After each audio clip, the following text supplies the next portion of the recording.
وأن الله يحفظ علينا الإسلام والإيمان ويختم لنا بالحسنى وإلى حضرة النبي محمد صلى الله عليه وسلم.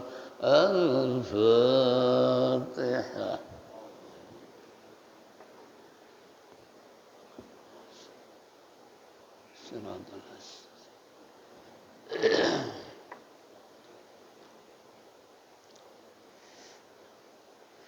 Ya Rabbi bil Mustafa balligh maqasidana waghfir lana ma madha ya wasi'al karami.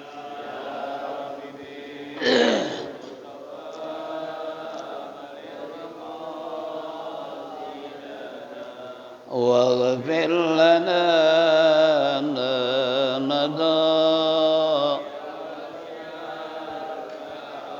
بسيد الخلق شمس الحق منتسم محمد خير المعصوم ومنتسم يا رب.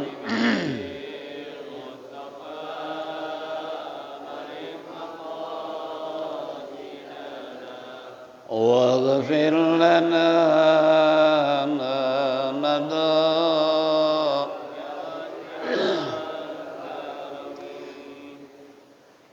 له رأت حبيب الله حجته ومصدر الفضل والإرفان والكرم.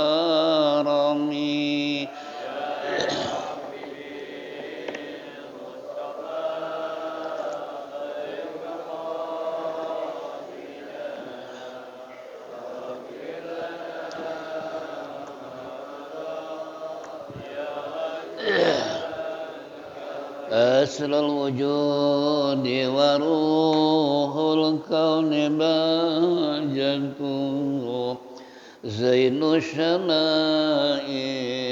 والأدب والشيم يا رب بالمصطفى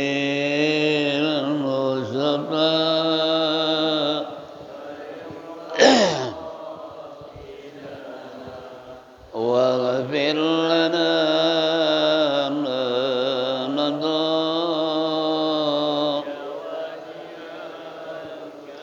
مطهر الأرض من رجس ومن درني من عبد وسن أو عبد الصنم يا رب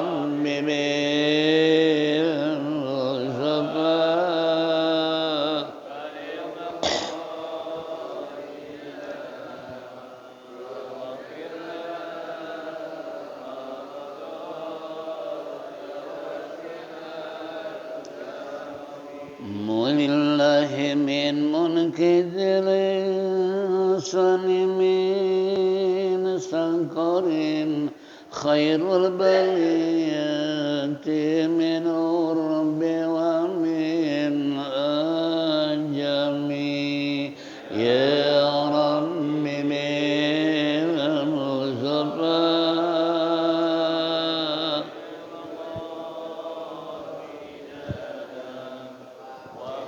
لنا ما مضى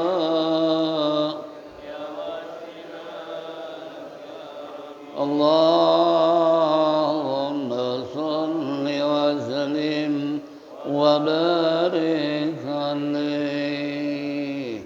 Ma'asyiral muslimin wal muslimat rahimakumullah. Alhamdulillah rabbil alamin.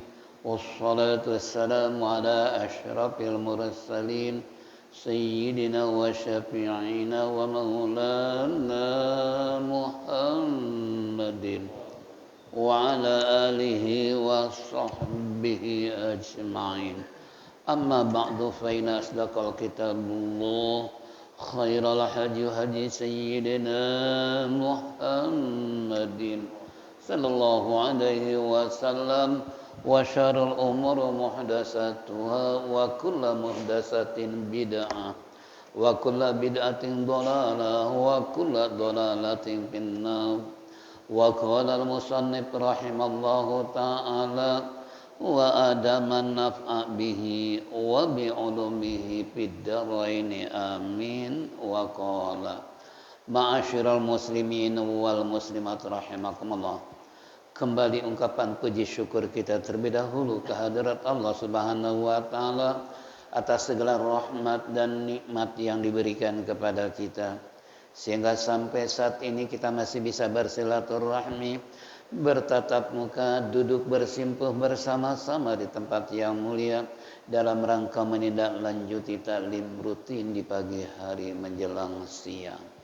Tentunya harapan kita mudah-mudahan apa yang kita lakukan semua ini mendapat ridha Allah Subhanahu wa taala, taufik dan hidayah, rahmat dan inayah selalu menyertai kehidupan kita sehingga kelak mati husnul khatimah. Amin ya rabbal alamin. Salawat serta salam sanjungkan kepada baginda Nabi kita Nabi besar Muhammad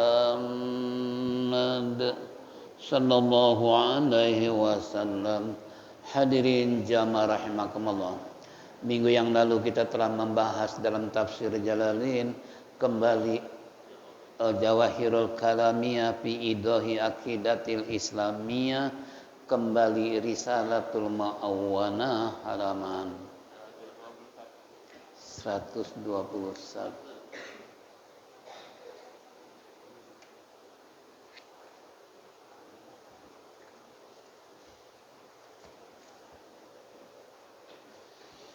Bismillahirrahmanirrahim.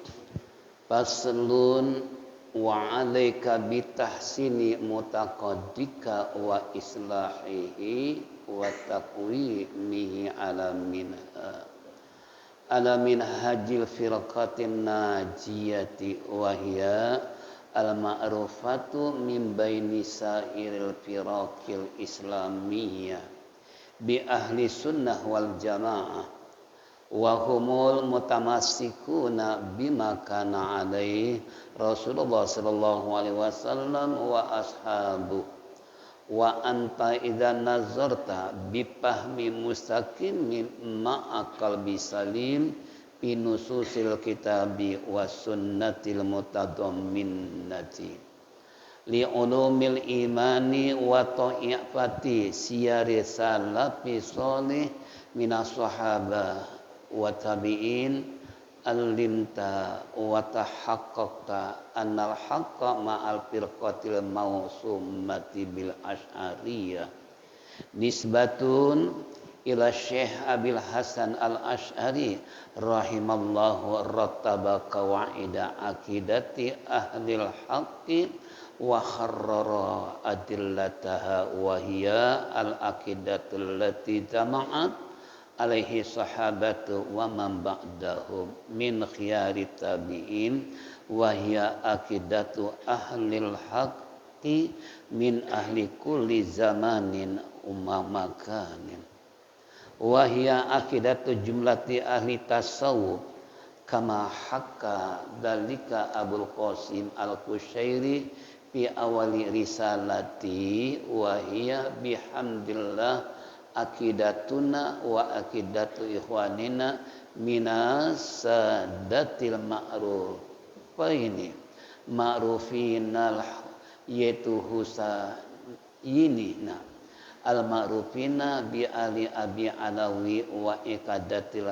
aslafina mina ladun Rasulullah sallallahu alaihi wasallam ila yaumina hadza wallahu alam bisawab.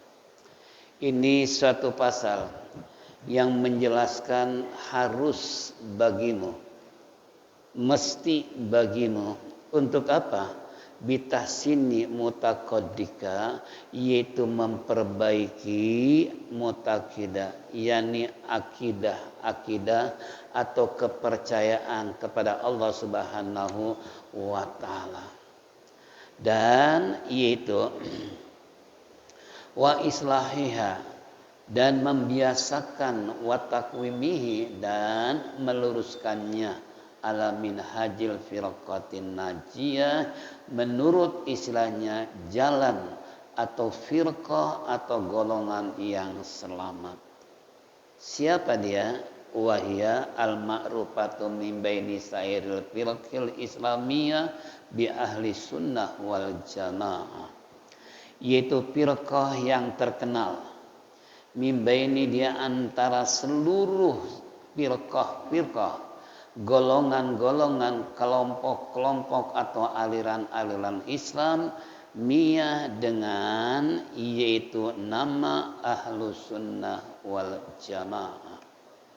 Wa huwa tamassikuna bima kana ali Rasulullah sallallahu alaihi wasallam. Mereka itu golongan-golongan yang berpegang teguh kepada akidah yang telah yaitu diapakan, dijalankan oleh Rasulullah SAW dan para sahabatnya. Wa anta idan nazarta bi fahmi mustaqimin ma'a qalbi salim fi nususil kitabiyyah wal sunnati.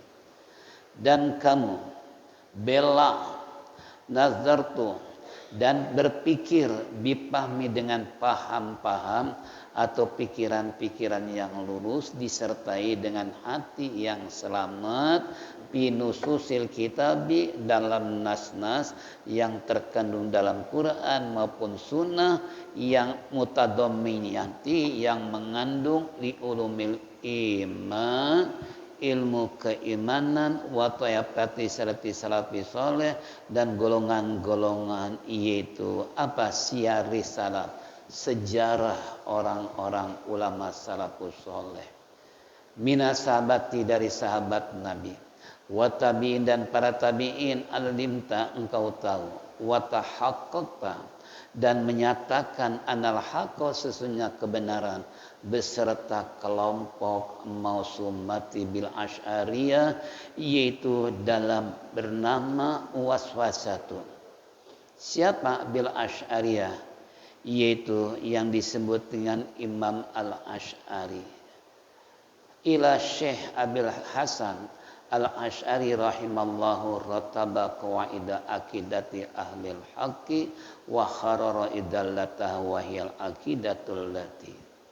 Dan Ra'ash Imam Abi Hasan al-Asy'ari rahimallah, dia telah istilahnya menyusun kaidah-kaidah akidah ahlu haq wa kharrama, dan meneliti dalil-dalil wahyal akidah, yaitu akidah yang ijtama'at alaiha sahabah, yaitu yang istilahnya ijtama'at, yang dikumpulkan tentang akidah-akidah para sahabat dan orang-orang setelah mereka, min khiyari tabi'in, dari orang-orang yang ikhtiar, yang mereka istilahnya pilihan-pilihan para tabi'in, yaitu akidatu ahlil haq, akidah yang hak, min ahli kulli zaman wa makan, dari ahli makan, yaitu zaman, tempat maupun waktu. Ini kesimpulan, kita diperintahkan, diingatkan oleh musannif untuk memperbaiki akidah. Sebab akidah merupakan pondasi, baik di dalam beramal, berpikir, maupun di dalam segala hal ibadah. Tanpa didasari dengan iman, jangan harap hal ini akan bisa diterima oleh Allah Subhanahu wa taala, apalagi sampai masuk ke dalam surga. Ya. Jadi bicara tentang akidah, keyakinan, kepercayaan kita, i'tiqad kita kepada Allah sampai di mana? Sampai sekarang. Makanya beliau katakan tadi, wa alaika bitasinin, harus bagimu mesti bagimu memperbaiki akidah. Kenapa situasi dan kondisi saat sekarang, di mana akidah kepercayaan jangankan dengan orang kafir, orang Islam sendiri berapa banyak aliran-aliran yang berbeda. Dulu sekitar tahun 2000-an, waktu itu saya diundang oleh Kepala Brimob di komplek daerah Kewitang, Brimob ya, iya kan, asrama Brimob, diundang beberapa ulama, para habaib dan tokoh masyarakat.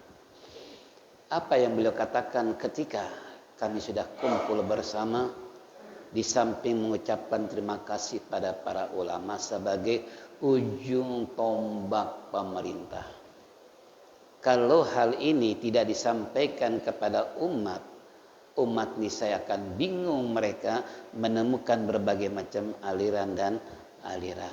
Makanya saya ingin menyampaikan sekarang ini aliran sudah mencapai 111 aliran yang ada di Indonesia. Coba kira-kira pemahaman yang terjadi di Indonesia yang mayoritas umat Islam memang benar apa yang disabdakan Rasulullah SAW.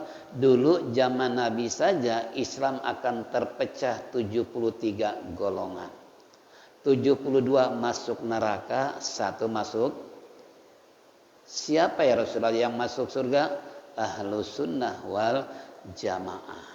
Nah, kebetulan ibu-ibu lagi baca tuh kitab Syu'bul Iman, cabang-cabang iman, yang terakhir membahas mengenal tentang aliran-aliran yang sesat. Itu pengajian hari Jumat ibu-ibu ya. Nah, ini kembali pada kita semua. Jadi Bapak baru kenal sekarang tentang aliran ini pun kita nggak rincikan, cuma secara global saja apa yang dikatakan musannif bahwa kita suwak takwimihi harus benar-benar meluruskan minhaj firqatin najiyah, jalan-jalan aliran yang bisa menyelamatkan kita. Wahia wal ma'rifatu baini sa'il firqati islamiyah bi ahli sunnah wal jamaah. Dan dia jalan-jalan firqah-firqah tersebut yang terkenal adalah di antara seluruh firqah, golongan kelompok Islam adalah Ahlus Sunnah wal Jamaah, wabil khusus di Indonesia. Kalau Syu'bul Iman tuh diceritakan di Maroko alirannya apa, di Mekah apa, di Madinah apa, di Yaman apa, semua negara-negara di dalam kitab Syu'bul Iman itu disebutkan negara yang Ahlus Sunnah wal Jamaah, wabil khusus Indonesia. Wa humul mutamassikuna bima kana ali Rasulullah sallallahu alaihi wasallam, dan mereka berpegang teguh firqah atas jalan contoh baginda Rasulullah dan para sahabat. Nih, jadi kalau kita ingin selamat, baginda Rasulullah menyatakan 14 abad yang lalu, kembali ingat Ahlus Sunnah wal Jamaah. Nih kalau ciri-ciri Indonesia Sunnah wal Jamaah paling gampang. Pertama, mereka kalau sholat pakai sarung. Ada yang pakai celana enggak? Ada yang pakai celana enggak? Itu ciri-cirinya Ahlus Sunnah wal Jamaah, pakai sarung, pakai koko, pakai peci. Itu ketara di dalam pelaksanaan sholat berjamaah. Kalau Ahlus Sunnah wal Jamaah nggak lepas dari sarung, nggak lepas dari baju kokoh, apalagi pakai sorban, pakai peci. Luar biasa, karena itu merupakan satu tanda-tanda orang yang mau sholat berjamaah.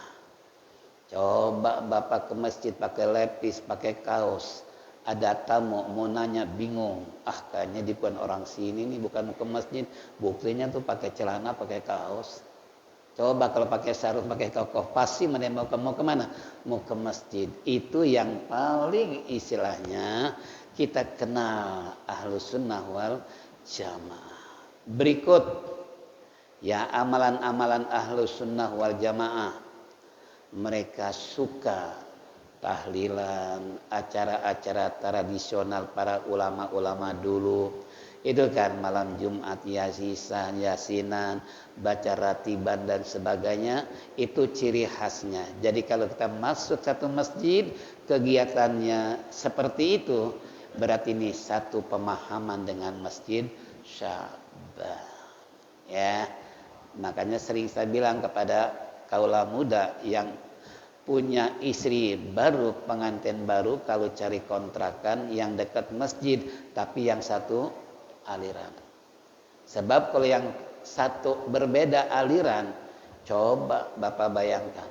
Pernah saya waktu di Johar Baru, kontrak di sana, saya salat subuh di satu masjid, ternyata pertama begitu qomat Allahu Akbar asyhadu an la ilaha illallah, Allah Akbarnya cuma sekali. Begitu takbirnya, apa yang terjadi dengan cara mereka? Allahu Akbar. Waduh, bingung saya. Kalau kita kan biasa begini, ini enggak Allahu Akbar. Udah gitu sujudnya cerut kayak cengcorang, nambah bingung gitu. Tapi kita sudah mengenal aliran, itulah yang disebut dengan aliran apa? Udah tahu nggak? Udah tahu belum? Ciri-cirinya tadi, ya. Tentang hal seperti itu, cara sholat mereka adalah seperti itu. Sampai-sampai besoknya saya nggak lagi sholat subuh di situ, apalagi nggak pakai kunut. Ya, itu mereka aliran Islam, ya. Islam apa namanya? Bukan. Apa? Ya Allah Rabbi. Persis Persatuan Islam Indonesia. Ini belum Wahabi nih. Ini baru Persis nih. Caranya begitu salat mereka. Ya. Nah, apalagi tadi kalau ingin kenal Wahabi, ya kembali tadi ciri-cirinya celana cingkrang, pakai baju apapun jadi tanpa peci. Kalau masuk ke masjid model gitu semua, jangan kaget karena mereka ya. Nah, ini lebih panas lagi.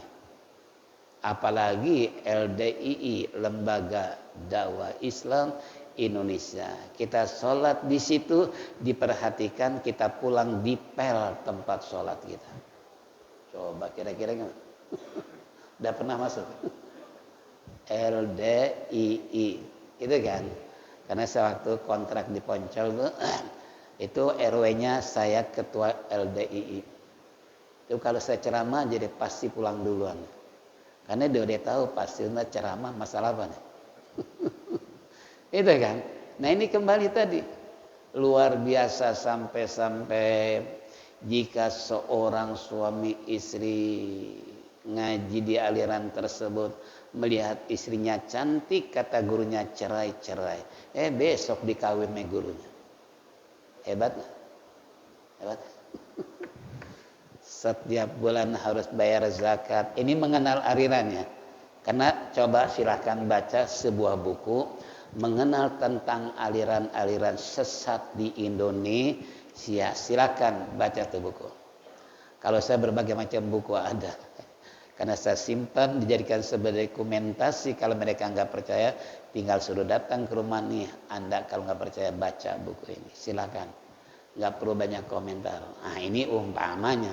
Nah itu tahun 2000-an istilahnya. Kata Kepala Gremop tadi, kami mengharap tolong para ulama sebagai penengah umat, jangan sampai hal ini timbul istilahnya bugot atau pemberontakan satu wilayah dengan yang lain, atau bermusuhan dan lain sebagainya. Intinya itu tuh ulama diundang oleh Kepala Brimob pada waktu itu. Ya kita dibekali dengan contoh-contoh lain. Nah ini kembali pada kita, apalagi zaman sekarang. Kalau kita tidak membenahi diri dan tidak selalu mengikuti Ahlus Sunnah wal Jamaah, duduk di majlis salim, suatu saat duduk di majlis salim mereka ini akan mudah terperangkap. Kenapa? Karena mereka sistem praktis. Praktis. Des. Kita berpikir, oh ini baru Islam yang benar nih. Berarti gue salah dulu tuh suka baca kunut. Umpamanya suka tahlilan gitu kan. Karena dianggap tidak dolalah tuh finnar. Ini kembali kalau kita ingin tahu, karena saya pun sering mengikuti hal seperti itu di masa dulu kuliah, di mana pengajian saya ikut duduk. Karena untuk apa? Kembali tadi pembekalan kita, suatu saat kita terjun ke masyarakat udah tahu kondisi aliran-aliran seperti itu. Itu naudzubillah min dzalik. Nih kembali. Jadi Ahlus Sunnah wal Jamaah mereka berpegang teguh yaitu apa yang telah diajarkan oleh baginda Rasulullah SAW maupun para sahabat. Dan kita bisa pahami idan nazarta bifahmi, apabila kamu berpikir dengan pemahaman-pemahaman yang mustaqim, yang benar, qalbin salim, hati yang selamat, pinususil kitabi, dengan nas-nas Al-Quran dan Ahlus Sunnah, dan yang menghimpun atau yang mengandung li ulumil iman, itu ilmu-ilmu keimanan alias ilmu akidah, ilmu usuluddin, ilmu tauhid. Tuh, jadi kalau ada pengajian ya belajar ilmu tauhid itu harus benar-benar kita ikuti. Tapi jangan salah, dia Taibin baca kitab Fathul Majid, kita kan baca hari Senin kan, ternyata itu Fathul Majid yang dikarang oleh orang Wahabi, judulnya sama. Coba kalau kita ikut ngaji dengan mereka, karena saya pengurus At-Taibin, nah mereka begitu saya lihat, loh baca Fathul Majid, begitu lihat di isinya ternyata beda. Ini judul sama, isi berbeda. Islam sama, aliran berpikir berbeda, beramal berbeda. Nih makanya kata dalam sifat 20, nih pengajian orang-orang tua dulu nih, babe-babe kita, nyak-nyak kita, encang-encing tuh nggak jauh ngaji dari sifat 20. Kapan dimanapun, di kampung kayak di Betawi kayak di pinggiran, pasti gacuannya baca sifat 20. Loh kenapa? Karena pertama kali bait tentang pengarang atau musannif itu ditanamkan, awwalu wajibin alal insan ma'rifatu ilaihin bistiqoni. Pertama kali wajib buat manusia mengenal Tuhannya dengan yakin. Tuh pertama kali doktrinnya begitu. Jadi jangan kalimat tersebut awwalu wajibin alal insan ma'rifatu ilahin bistiqoni, pertama kali wajib manusia mengenal Tuhannya, yakni akidah yang benar-benar sesuai dengan apa yang telah diajarkan oleh tuan-tuan guru zaman dulu. Wa'lamu, ketahuilah ya ayyuhal ikhwan, wahai saudara-saudaraku, inna asla wal asasa marifatul ma'bud qoblal ibadah. Ketahuilah wahai saudara-saudaraku, kenalilah Tuhan dulu baru ibadah. Kalau kita kan ibadah dulu baru kenal, iya kan? Begitu enggak? Contoh ya, kita dulu di kampung luar biasa rajin sholat, rajin ibadah. Mengendar teman di Jakarta, dapat pekerjaan, dapat gaji segala macam ke Jakarta. Nah begitu sampai Jakarta ternyata hampa harapan, karena cari kerja nggak gampang. Dulu di kampung rajin sholat, di Jakarta mulai mulai pertama nggak dapat pekerjaan, yang kedua berpikir dirusak oleh pergaulan kota ibu kota. Karena ibu kota kan lebih kejam dari ibu tiri ya. Katanya ibu kota lebih kejam dari ibu tiri gitu kan. Ini kembali yang tadinya di kampung pakai sarung, pakai kokoh, pakai peci, sekarang mulai sarung nggak dipakai, kokoh nggak dipakai, peci nggak dipakai, sholat juga tuh karena ibadah dulu tuh belum didoktrin tentang akidah. Tapi kalau orang dulu coba kapan saja dimanapun, maaf, contoh ibu saya kalau saya ajak ke Jakarta paling nggak mau, padahal kita udah iming-iming makan apa segala macam, tapi nggak mau tetap. Kenapa? Paling ribet kalau Jakarta mau makan. Contoh makan, kalau bukan ayam motong sendiri nggak mau. Saking apanya? Saking apa? Saking ta'assubnya, fanatik dengan doktrin orang tua dulu. Nah kalau sekarang potongan ayam bukan saja orang-orang Islam yang motong, tapi orang kafir, bahkan Kentucky segala macam produk-produk luar negeri yang gak jelas halal dan haram menyerbu Indonesia, sehingga pasaran asli ayam kampung gak laku. Tapi kalau Kentucky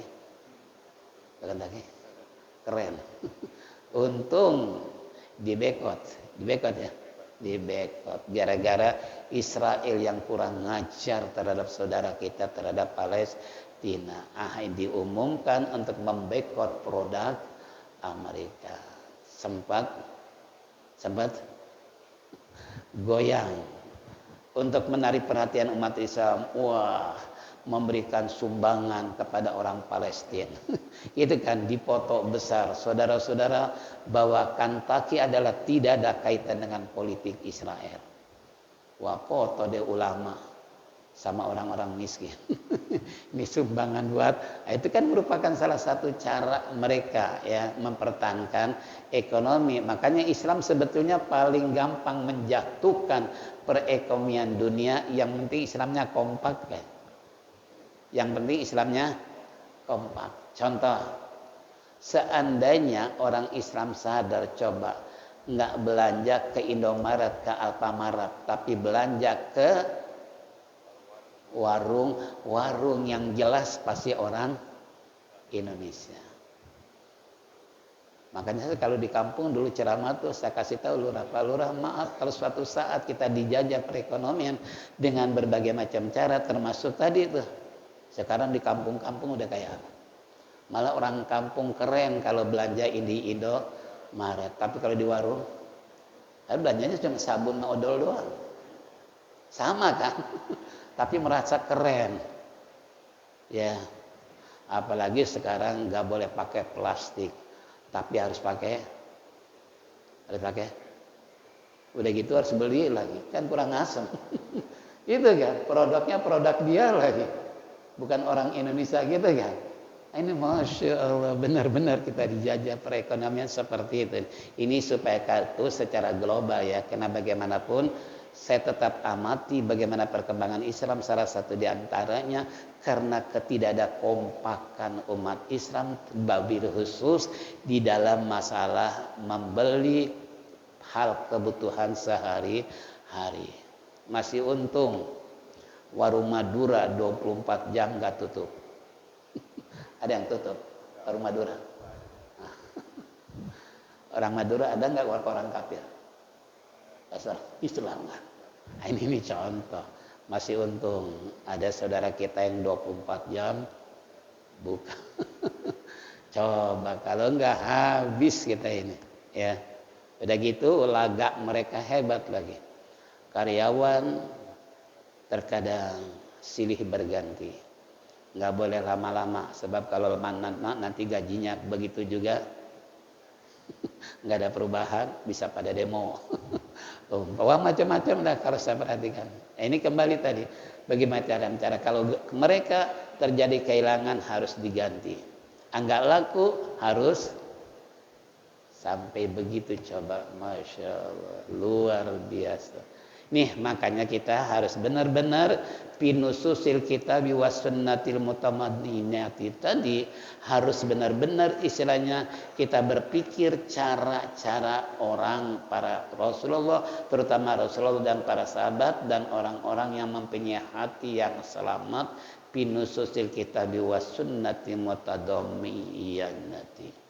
Dengan ilmu keimanan tadi. Makanya doktrin orang dulu belajar sifat 20 itu jangan dianggap gampang. Ta'alul qadim alal hadis, ta'alul hadis alal qadim. Sebelum manusia dilahirkan Allah udah tahu nih orang jadi preman atau jadi itu gitu kan. Itu muta'alaknya kan gitu. Itu nggak gampang menerangkan sifat 20. Makanya ulama-ulama dulu luar biasa. Doktrin berhasil, fanatik dengan agama, kuat dalam keimanan. Buktinya makan aja nggak mau sembarangan. Kalau kita dengan alasan memakan kan boleh baca bismillah. Itu kan gacuannya gitu kan, dalilnya kan gitu. Masya Allah. Kalau orang dulu enggak. Apalagi ibadahnya. Kadangkala sebelum maghrib mereka udah ke masjid, bawa kipas, bawa payung, bawa baterai, pakai jas, pulang habis isya. Kalau bapak sekarang, komat baru datang, pulang paling dulu, isyanya, begitu sampai di rumah. Nonton film mandak, suara azan pura-pura gak didengar karena lagi asik nonton. Ini sebuah dilema, problem umat Islam menghadapi tantangan zaman, bagaimana tidak terpengaruh aliran-aliran Ahlus Sunnah wal Jamaah dengan sistem praktis, dengan sistem otomatis. Itu yang didoktrin oleh mereka. Karena dulu itu kalau kita telusuri nih sejarah kantor-kantor, itu yang ngajar kiai-kiai. Termasuk saya lama di Pasgiro, di Departemen Keuangan. Nah ini setelah masuk celana cingkrang, kiai ditendang semua. Khotbah nggak boleh. Coba bayangkan kalau mau kita sih kerjasama gitu kan. Ya dia khotbah, kita khotbah. Jangan ada kiai langsung ditendang. Tapi mereka yang sampai segitunya coba. Ya karena pengalaman saya. Itu dulu masih muda. Sekarang masih muda apa itu tua?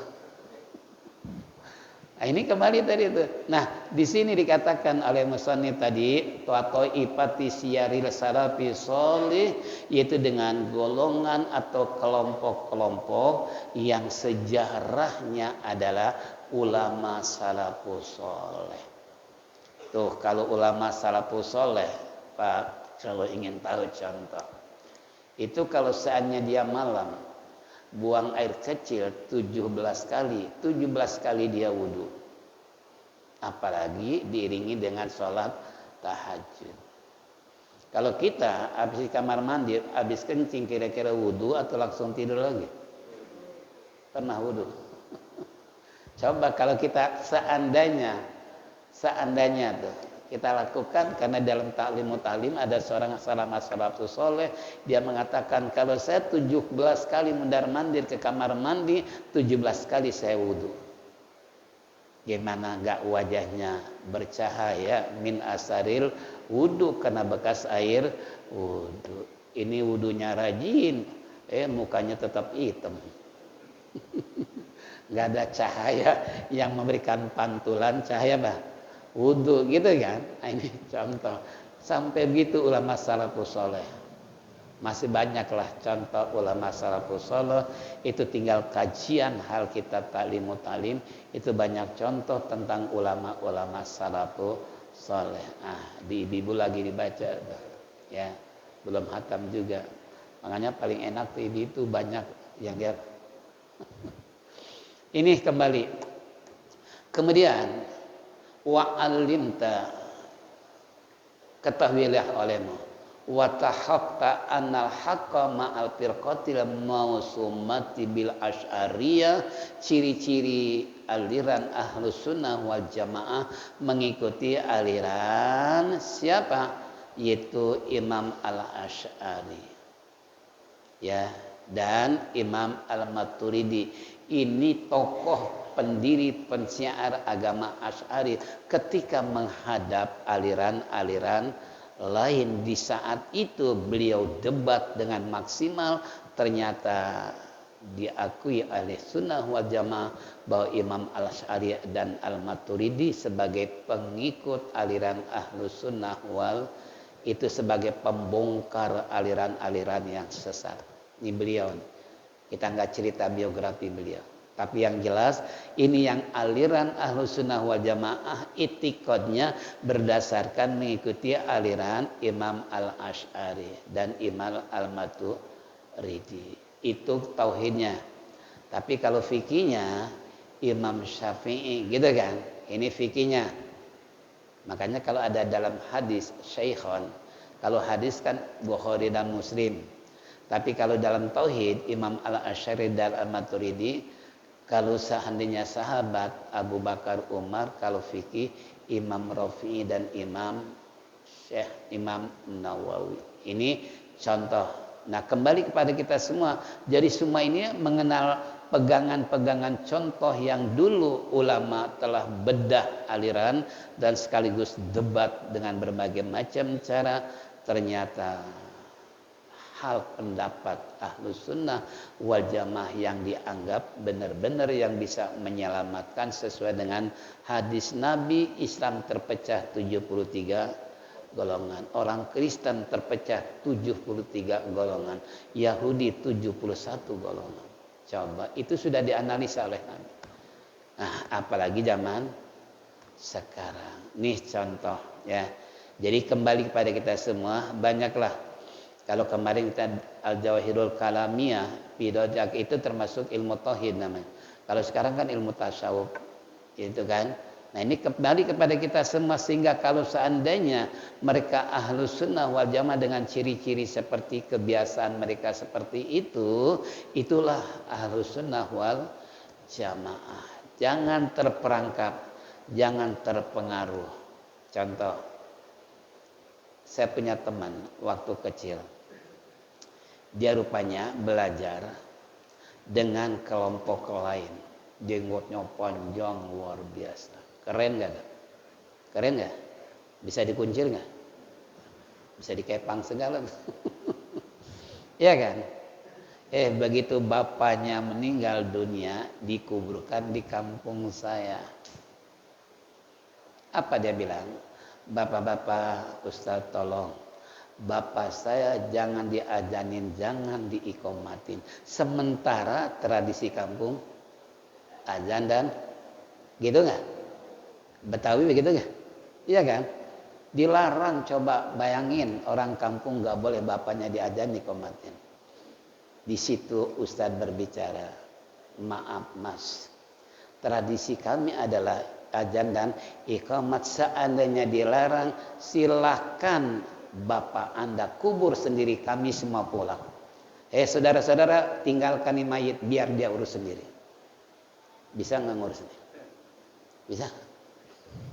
Nanam mayit aja tanah babak belur, lalu tinggal minahin doang. Tapi capeknya kan luar biasa. Ya, apalagi mayit diangkat sendiri, 4 orang aja berat apalagi. Itu kan. Nah, akhirnya dia malu dengan sendirinya pulang tanpa pamit. Nah, ini kalau ingin tahu Ahlus Sunnah wal Jamaah, kenapa pakai adzan iqamat? Qur'annya nggak ada, hadisnya nggak ada. Adanya di mana? Di qiyas. Karena Ahlus Sunnah wal Jamaah pedomannya 4: Quran, hadis, qiyas dan ijma. Ini pedomannya nih, awas nih. Jamaah generasi penerus Ahlus Sunnah wal Jamaah, pegangan Ahlus Sunnah wal Jamaah, Quran, hadis, qiyas dan ijma. Contoh qiyas itu kuburan tuh adanin. Nah, kalau kita mencari Quran dengan dalil, nggak ada hadisnya, nggak ada Qurannya tentang diajanin di kuburan. Karena mereka itu cuma dua pedoman, Quran dan hadis, nggak pakai kias, nggak pakai ijma. Kenapa azan dan iqamat di kuburan itu kias? Contoh, Rasulullah sudah menyabdakan yang artinya dianjurkan sunnah bila lahir bayi ke dunia diajankan telinga kanan, diiqamahkan telinga kiri. Itu waktu lahir. Begitu juga masuk ke dalam kubur, meninggalkan dunia, diajanin dan diiqamatin. Seperti contoh kita masuk ke rumah orang, datang salam pulang. Kalau datang salam keluar melalui jendela, kira-kira gimana? Bawa TV. Itu kan. Nah, ini saya ajak berpikir terlebih dahulu tentang nih ciri-ciri Ahlussunnah wal Jamaah, mereka diajanin dan diiqamatin. Tapi tolong, saya ingat mu'alim. Tuh kalau di kuburan azan jangan dijawab. Kan suka rame tuh. Allahu Akbar, Allahu Akbar, rame Allahu Akbar. Itu enggak sunnah. Yang sunnah jawab azan adalah panggilan sholat. Karena azan itu bukan sholat aja, kebakaran. Sunnah supaya jangan rumah kita kebakaran, jangan kulkas dibawa keluar, kebakar. Sunnahnya azan. Ya Allah. Kakak saya pernah tinggal di Kemayoran situ tuh, ya, kebakaran depan rumah kakak saya ini musola. Kebetulan ada adik saya. Ini api sudah mulai bergelombang, angin meniup kencang. Adik saya azan di atas lantai 2. Begitu aja nih api belok ke sana, bukan ke sini. Coba, makanya azan itu bukan untuk sholat aja, termasuk kalau kebakaran azan. Jangan bawa kasur, nanti salah bawa. Bayi nggak dibawa, guling yang di saking apanya? Panik. Itu loh huru hara kebakaran gimana hari kiamat. Sayang waktu yang memisahkan kita di hari ini. Masih banyak kajian-kajian mengenal Ahlussunnah wal Jamaah. Insya Allah ke depan kita akan bertambah dan melanjutkan bahasan ini.